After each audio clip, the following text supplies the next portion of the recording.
Subscribe कीजिए हमारे YouTube channel नाते रजा को और बेल आइकन को प्रेस कीजिए जिससे आपको हर रोज न्यू वीडियो की नोटिफिकेशन सब्सक्राइब। जब हालात मायूस कुन होते हैं तो उस वक्त किसी से टकराव भी मत लो, किसी से टकराने की जरूरत नहीं, किसी से झगड़ा लेने की जरूरत नहीं, किसी की मुखालफत की जरूरत नहीं। हालात जब मायूस कुन हो तो सीरत मुस्तफ़ा क्या है, हुजूर अलैहिस्सलाम का तरीका क्या है, हमें कोई मायूस होने की जरूरत नहीं है। देखो मक्के के हालात इतने खराब हो गए, मक्के के हालात मुसलमानों के हवाले से इतने बदल गए कि रिश्तेदार जो थे वो दुश्मन बन गए, बल्कि चचा दुश्मन बन गया। जब हालात बदलते हैं तो मुसलमान का अंदाज क्या होता है। और एक बात याद रखना मुसलमानों, इसको दिल पे लिख लो कि जब मुसलमानों का सब साथ छोड़ देते हैं तब अल्लाह की मदद आती है, तब अल्लाह की मदद आती है। और जब अल्लाह की मदद आती है तो दुनिया की कोई ताकत तुम्हें ज़ेर नहीं कर सकती, बशर्त यह है कि तुम अल्लाह के करीब आओ। क्या ज़िना के अड्डों को आबाद करने की प्लान बनाते हैं मुसलमान, क्या मुसलमान जुओं के अड्डों पे जाते हैं, क्या मुसलमान शराब के अड्डों पे जाते हैं, क्या मुसलमान अय्याशों के अड्डों पे जाते हैं। छोड़ो सारे गुनाहों को और अपने रब से अपने रिश्ते को मजबूत करो। मक्के के हालात बदल गए। अबू लहब चचा है, अबू जहल हजरत फारूक आजम का मामू है, रिश्तेदारियां हैं, लेकिन पूरा मक्का मुसलमानों के मुखालिफ हो गया है। जब मुसलमानों के मुखालिफ हुआ हालात इतने बदले कि अल्लाह के रसूल मुस्तफ़ा जान रहमत सल्लल्लाहु अलैहि वसल्लम जो है वो मक्का छोड़ने पर बज़ाहिर जो है वो आक़ाए करीम सल्लल्लाहु अलैहि वसल्लम ने फैसला कर लिया मक्का छोड़ने हुजूर। लेकिन ला तक़नतु मिन रहमतिल्लाह, अल्लाह की रहमत से कभी मायूस नहीं होना, ना उम्मीद नहीं होना। ना उम्मीदी कुफ्र है, ना उम्मीदी कुफ्र है। उम्मीद अपने अंदर पैदा करो, उम्मीद की किरण पैदा करो, क्योंकि सबसे बड़ी ताकत अपने पास है। अल्लाह की ताकत अपने पास है, ईमान की ताकत अपने पास है, कुरान की ताकत अपने पास है, रसूलुल्लाह सल्लल्लाहु अलैहि वसल्लम की ताकत अपने पास है। बस रिश्ता जोड़ने की जरूरत है। हुजूर अलैहिस्सलाम मक्का छोड़ने किस शान से छोड़ रहे मक्का, सिर्फ एक सहाबी दुबले पतले, हुजूर के जो सहाबी हुजूर के साथ थे दुबले पतले। इंसान जब मजबूर होकर परेशान होकर कहीं से निकलता है तो मजबूत साथियों के साथ निकलता है, ठीक है, मजबूत बॉडीगार्ड के साथ निकलता है कि हमले के मौके पर मेरी मदद ये बंदा करेगा।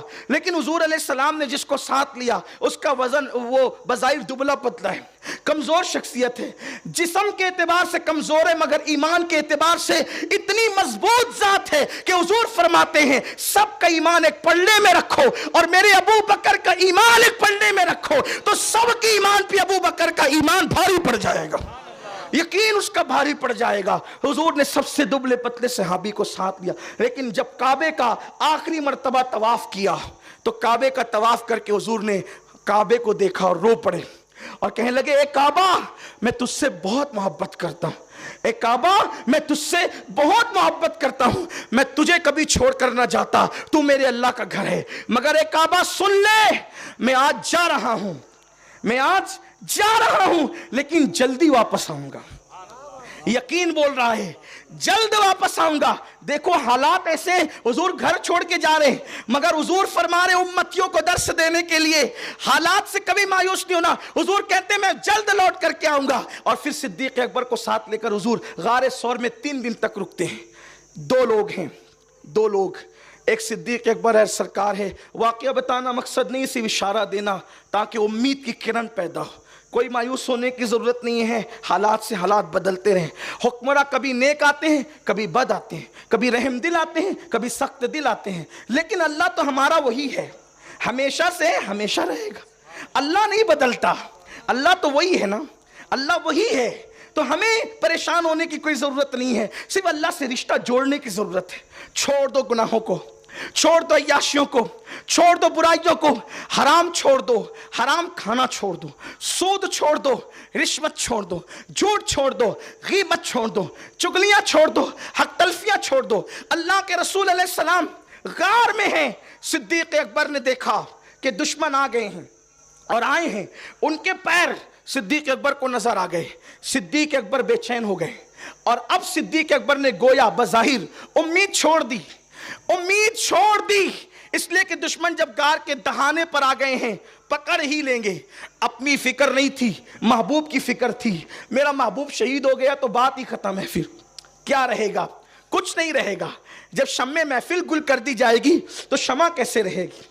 शमे महफिल बुझा दी जाएगी तो जीनते महफिल कहां चली जाएगी? जाहिर सी बात है, महफिल से पीरे मोगा उठकर चला जाए तो महफिल की रौनक चली जाती है। अगर रसूलुल्लाह चले जाएंगे तो फिर कायनात का हुस्न कहां होगा, कायनात की बहारें कहां होगी? इसीलिए कुदरत ने फैसला किया है, हबीब जब तक तुझे रखूंगा तभी तक कायनात को रखूंगा, जब तुझे उठा लूंगा तो कायनात को भी उठा लूंगा। पता चला आज कायनात मौजूद है, मुस्तफा जान रहमत मौजूद है। नजर आए या ना आए, वो जो न थे तो कुछ न था, वो जो न हो तो कुछ न हो। अल्लाह अकबर, जान है वो जहान की, जान है तो जहान है। अगर खुशियों की बहारें आ रही है तो मुस्तफा जान रहमत मौजूद है। अगर ईदें पलट पलट कर आ रही है तो मुस्तफा जान रहमत मौजूद है। अगर गुलिस्तान में बहारें आ रही है तो मुस्तफा जान रहमत मौजूद है। रमजान शरीफ पलट पलट कर आ रहा है तो मुस्तफा जान रहमत मौजूद है, हुजूर मौजूद है। ये और बात है, नजर आए या ना आए। सिद्दीक अकबर को गम हुआ, गम करने लगे, मेरे महबूब का क्या होगा? हम तो सदके चले जाएंगे, हम तो कुर्बान हो जाएंगे, महबूब का क्या होगा? हुजूर ने क्या फरमाया? ला तहज़न, ला तहज़न इन्नल्लाह मअना। अबू बकर गम न कर, अल्लाह हमारे साथ है। लेकिन अल्लाह हमारे साथ है।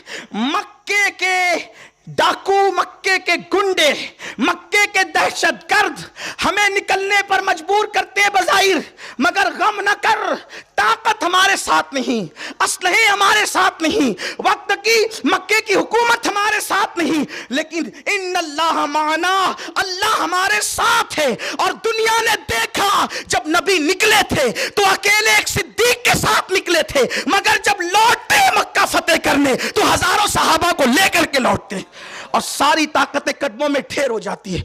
हमें कोई मायूस नहीं होना, लेकिन करना क्या है? इन्नल्लाह माना, अल्लाह हमारे साथ है। दाढ़ियां मुंडा के गट्टरों में फेंकोगे तो कब अल्लाह साथ होगा? कानों में ईयरफोन लगा के गाने सुनोगे तो अल्लाह कब साथ होगा? अल्लाह साथ कब होगा? उसकी तरफ आओ तो सही। इन्नल्लाह माना, अल्लाह हमारे। कितनी बड़ी बात कही, और सीबी अबू बकर सिद्दीक से नहीं कही, सिद्दीक अव्वल मुखातिब थे इस बात की, और क़यामत तक का हर मोमिन था। ला तहज़न, गम न करो, कैसे ही हालात आए गम न करो, अल्लाह हमारे साथ है, अल्लाह हमारे साथ है। आपको कोई ज़रूरत नहीं मायूस होने की, डिप्रेशन में जाने की कोई ज़रूरत नहीं है, आपको जज्बाती होने की भी कोई ज़रूरत नहीं है। जैसे और कौमें सियासत के मैदान में खड़ी हैं, आप भी कंधे से कंधा लगाकर खड़े रहें। तिजारत की मैदान में खड़ी है, आप भी कंधे से कंधा लगा के खड़े रहें। एजुकेशन के मैदान में और कौमें खड़ी हैं, आप भी कंधे से कंधा लगा के खड़े रहें। मायूस ना हो, जितना टैलेंट आपके पास है, बस बात खत्म कर रहा हूं, जितना टैलेंट आपके पास है, सलाहियत, उतना किसी के पास नहीं है। सबको आपके टैलेंट से खौफ है, इसलिए कि आपके पास सलाहियत बहुत है। अल्लाह ने आपको जहन बहुत दिया है, आपको दिमाग बहुत दिया है। कायनात के अंदर जितनी चीजें ईजाद करने की, जितने निकात निकले हैं, वो कहीं ना कहीं से उसके सोते इस्लाम से फूटते नजर आते हैं। लेकिन बात इतनी है, लोग आपकी सलाहियतों को जंग आलूद करना चाहते हैं। जब आप मायूस होंगे तो पढ़ेंगे कहां? जब आप मायूस होंगे तो तिजारत कहां करेंगे? कोई मायूस नहीं होना, अल्लाह से रिश्ता मजबूत करके घर से निकलो, और मौत से तो डरना छोड़ दो, इसलिए कि ईमान बना लो। अगर ये ईमान नहीं है तो अपने ईमान का जायजा लो कि फिर तुम क्या हो, फिर तुम क्या हो। मोमिन की शान ये, मोमिन का ईमान है कि जिस दिन अल्लाह ने आपकी मौत लिख दी है, उससे एक सेकंड पहले मौत नहीं आ सकती, और उसके एक सेकंड बाद मौत नहीं आ सकती। अगर उसने लिखी है, कोई बचा नहीं सकता। एसी में पैक कमरों में भी महफूज नहीं रह सकते। कुरान कहता है, अल्लाह अकबर, अल्लाह रब्बुल इज्जत इरशाद फरमाता है कि ऐनमा तकुनु युदरिकुमुल मौत वलौ कुंतुम फी बुरूजिन मुशय्यदा, कि अगर तुम मजबूत किलों में बंद हो जाओगे तो भी तुम्हें मौत वहां पर आकर के रहेगी। अल्लाह ने लिख दिया है, मजबूत किला भी तुम्हें मौत से बचा नहीं सकता, और अल्लाह ने नहीं लिखा है तलवार से टुकड़े कर दिए जाएं फिर भी तुम्हारी जिंदगी मौजूद रहेगी।